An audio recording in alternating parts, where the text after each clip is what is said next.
Alright, fellow Kaijudo duelists, this is Chris here from Team Squeaky here at Kaijudo Central, coming at you with a deck profile here. This is a deck I've been having a lot of fun with.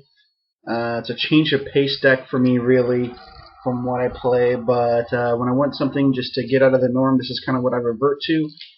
This deck is Darkness, Fire, Rush, so let's go ahead and begin. 40 card deck. Let's start off with the fire cards. This deck plays 3 Blaze Belcher. Pretty self-explanatory, right, about why we have this guy. Moving along, we have 3 Draken Weaponsmith. You know, Rush tends to use a lot of Drakens with evolution for fast attack, powerful attack, to get up and over. This is just a guy to take and use with that. Alright, next we have 3 Bronca. Feeding the evolution piece also feeds Burn Claw, the Relentless, being able to play him and then going to go fetch one of these guys and +1 onto the field. Alright. Next, we have Flame Spinner. Dude's really good. For some reason you get up to 6 mana. Cool, play him with Gill of Flame and they both get to sit there and swing, right? So, don't need to sit there and say too much about that guy. Moving along. We run 3 Comet Missiles, right, to go ahead and blow up those blockers that they're trying to lay down and slow us down bit by bit. And I'm using the Elite Series ones. Pretty happy to have those. Alright. 3 Laser Arm Drakens. This is pretty much on the red side what everybody kind of plays. So you're not going to see too much different from it, right? From what you see with Mono Fire, Draken, Rush. 2 Burn Claw. We run 2 Heat Seekers. And then 3 Gill of Flame. So that's the fire side to the deck. And now we're going to go into the darkness side of the deck. And this is where the deck kind of changes up from most other Rush decks. We run 2 Shapeshifter Scaradorbles. This card plus Gill of Flame, it just keeps coming back, right? They've got to find a way to either kill it on spot or make you take and discard it. It just puts so much pressure back on your opponent because every single turn you can just fast attack, pretty much. If you've got the mana to take and cast a small 2-drop, 1-drop creature and this guy to go with it. Also, this guy here makes it to where these just don't automatically die, you know, if they get a turn 2 blocker right before you've swung, right? So you've already swung your turn 2, they turn 2, place a blocker. Well, crap, your guy's just automatically going to die to it. Well, nope, not anymore, because now you play Shapeshifter up on top of it, and boom, you swing, and now they're like, crap. You know, that Blaze Belcher that could have been wasted is no longer, you know, wasted anymore. You've gone right over top of it. It just makes Blaze Belcher a little bit more viable. So, alright. Also in Darkness, we run 2 Locomotivator. This guy's to help your draw against control decks when you need to sit there and get more creatures out onto the field versus them. 2 of these cards, Locomotivator, and we do play Baron Burnfingers.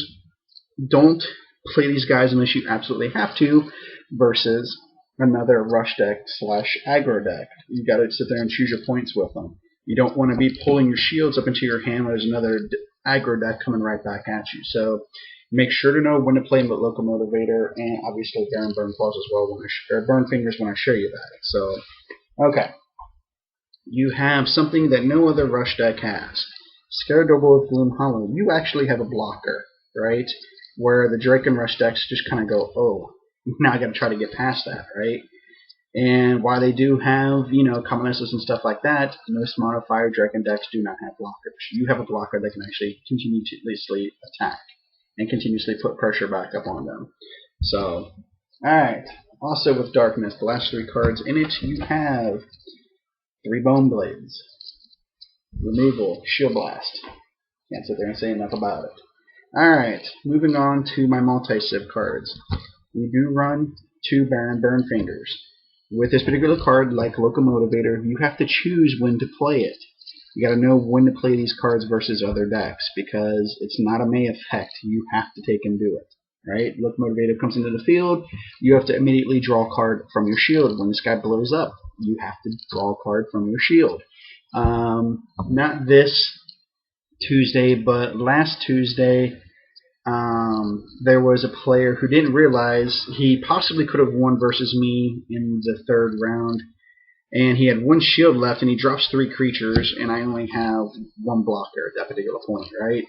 With one of the creature that can attack, he played this. He failed to realize by playing it that I could blow it up, hopefully not hit a shield blast, and then swing directly through, and that's what occurred. So be very careful when you play these guys. It's all about timing when it comes to Baron Burn Fingers and Locomotivator. And then last but not least in the deck, you have Lizard Skin Puppet. This guy, just like a Blaze Belcher, has to attack every turn, but it also has Slayer. So in order for them to kill it, they've also got to waste a creature at the same period of time. You also have the ability to protect this with your Shapeshifter Scare Adorable. So that's the deck. Pretty fun deck. I've had a lot of good results with it. Obviously, playing Rush, you get your mixed results. You either win or you lose, right? There's kind of no in between. The only time I've really gotten messed over with this deck is if, just like in the Drake and Rush decks, for some reason, having 4 evolutions in my hand and a Comet Missile for whatever apparent reason in my shuffle. Other than that, it's performed very well versus pretty much everything. Running into an all-blocker deck, well, good luck at that particular point, right? And the other deck that will tend to get you into a little bit of problems at times too is anything with the Herald of Infurnish. You've got to move very quickly versus those type of decks, obviously with the Rush deck. So, but yeah, no, I've had a lot of fun with this, a lot of good results with it, so go ahead and give it a whirl, have some fun. If you're looking for a change of pace deck that, you can have fun with and just enjoy playing some Kaijudo, and you're not looking to spend a couple $100 on a deck, this tends to be the way to take and go. So, alright, this is Chris here from Team Squeaky here at Kaijudo Central. Alright, have fun.